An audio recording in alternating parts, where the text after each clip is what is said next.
बात हो रही है, विंटर के अंदर नए नए स्पॉट्स को डेवलप किया जा रहा है। और खुद लेफ्टिनेंट गवर्नर साहब लास्ट टाइम जब गुरेज गए थे उन्होंने कहा था कि क्या खूबसूरत जगह है, इसको और डेवलप किया जाए। वहीं 5 साल से प्रपोजल ज़ेरे समाअत टेबल पर, कोई फाइनल अप्रूवल नहीं। देखिए गौरव साहब, आपने तो चंद दिनों की बात की है, हम चंद घंटों की बर्फ की बात करते हैं। बीते दिनों जिस तरह से चंद घंटों की एमईटी की जो बर्फ की प्रेडिक्शन थी, उसके बाद महज 11 सेंटीमीटर की बर्फ बीते 48 घंटे में जो जम्मू कश्मीर में हुई, हायर रीचेस में, गुरेज में 11 सेंटीमीटर की बर्फ हुई और रोड यातायात पूरी तरह से ठप हो चुकी है। राजदान पास, जो कि बहुत ही स्ट्रेटेजिकल पास माना जाता है, गुरेज जाने के लिए बहुत ही अहम रास्ता है, जिसका साफ होना, खुला होना बहुत ज्यादा जरूरी है।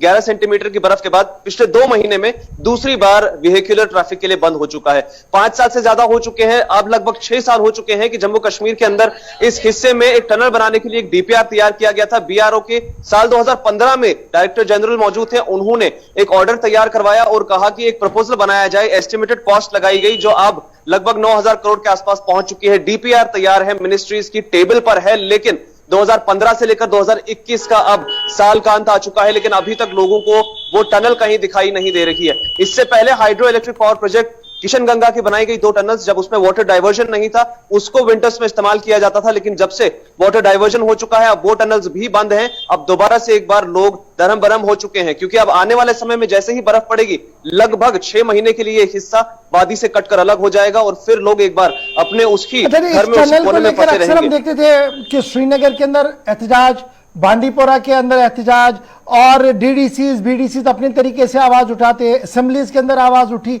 लेकिन उसके बावजूद भी नहीं बना। जबकि इसको स्ट्रेटेजिकल पॉइंट ऑफ व्यू से देखें तो इंतहाई हसास इलाका, अहम इलाका, जहां पर रास्ता होना काफी ज्यादा जरूरी है आज के दिन में। देखिए, अगर security strategical point of view से देखें तो नॉर्थर्न फ्रंटियर में सबसे क्लोजेस्ट पाकिस्तान के साथ लिंक होने वाला बॉर्डर गुरेज का बॉर्डर है, जो एक नहीं बल्कि 3 तरफ से पाकिस्तान के बॉर्डर के साथ लगता है। और उस जगह पर भी विंटर कट ऑफ 6 महीने से ज्यादा होना सिक्योरिटी पॉइंट ऑफ व्यू में एक बहुत बड़ा लैप्स देखा जा सकता है, क्योंकि जब हम लोग बॉर्डर एरियाज की बात करते हैं तो उनका कनेक्टिविटी होना, रोड कनेक्टिविटी होना बहुत ही ज्यादा जरूरी है। और ऐसे में जबकि 21वीं सदी में हम लोग रह रहे हैं, आज भी लोगों को 15 फुट की बर्फ में पैदल चलकर विंटर्स में बांडीपुरा से गुरेज और गुरेज से बांडीपुरा आना जाना करना पड़ता है। जबकि फ्लाइट्स अवेलेबल हैं, चॉपर सर्विसेज भी अवेलेबल हैं, लेकिन वो वेदर विंडो काफी कम मिलती है। आपको याद दिलाना चाहेंगे 2019-2020 के विंटर्स में एक ऐसा इंसिडेंट हुआ कि एक सरकारी ऑफिसर की, जिनकी मौत गुरेज में हुई, 3 दिन तक उनकी डेड बॉडी घर रिट्रीव नहीं करवा सकी सरकार, क्योंकि फ्लाइट के लिए जो वेदर विंडो है वो मौसूल नहीं हो पाया। अब ऐसी ही हजारों मुश्किलों का सामना वहां के लोकल्स को है। फ्रेश फ्रूट्स, फ्रेश खाना, फ्रेश सब्जी 6 महीने तक गुरेज नहीं पहुंचती। अगर वो खुद का खाना खुद स्टॉक ना करे तो शायद वहां पर इस रोड बंद होने की वजह से भुखमरी के भी हालात हो सकते हैं।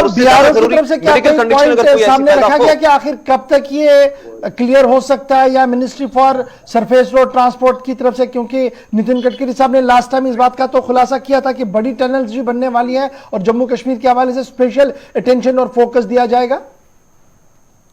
देखिए, साल 2020 की अगर हम बात करें, फोकस करते हैं सबसे पहले 2 बड़े प्रोग्राम्स पे। सबसे पहला प्रोग्राम बैक टू विलेज, जिसमें तमाम 20 के 20 तहसील गुरेज के जो आते हैं, पंचायतें आती हैं, उन्होंने बैक टू विलेज प्रोग्राम में सबसे ज्यादा इंपॉर्टेंस इस टॉपिक को दी। उसके बाद साल 2020 में ही वहां के जो तिलेल के बीडीसी हैं वो दिल्ली गए थे, उन्होंने तब के यूनियन मिनिस्टर वीके सिंह से मुलाकात की और इस बारे में बात की। उससे पहले भी कई तरह की बातें हो चुकी हैं। जो बीआरओ के तब के डायरेक्टर जनरल है, उन्होंने भी कहा कि हमने फाइल्स तो दे दी हैं, लेकिन डीपीआर के लिए 2 मिनिस्ट्रीज में पेंडिंग है, मिनिस्ट्री ऑफ रोडवेज और मिनिस्ट्री ऑफ डिफेंस, जो मिलकर कोलैबोरेटिवली इस टनल को बनाने का सोच रहे हैं, लेकिन आगे नहीं बढ़ पा रही है। मांग यही है कि वक्त रहते इस टनल को बनाया जाए ताकि लोगों को और मुश्किलात का सामना न करना पड़े। बहुत बहुत शुक्रिया जी हमारे साथ ज्वाइन करने के लिए। और गुरेज की इस खूबसूरत वादी के लिए जो रास्ता है वो सिर्फ चंद इंच की बर्फबारी के बाद बंद हो गया है, और इंतजामिया ने एहतियातन ये कदम उठाया है, क्योंकि राजदान पास और राजदान टॉप और आसपास में बर्फ बहुत ज्यादा होती है, और वहां पर टनल जो बहुत पहले बननी चाहिए थी, शायद आज भी इस चीज का इंतजार कर रही है कि आए कोई और इस इलाके के लोगों के हाथ थामकर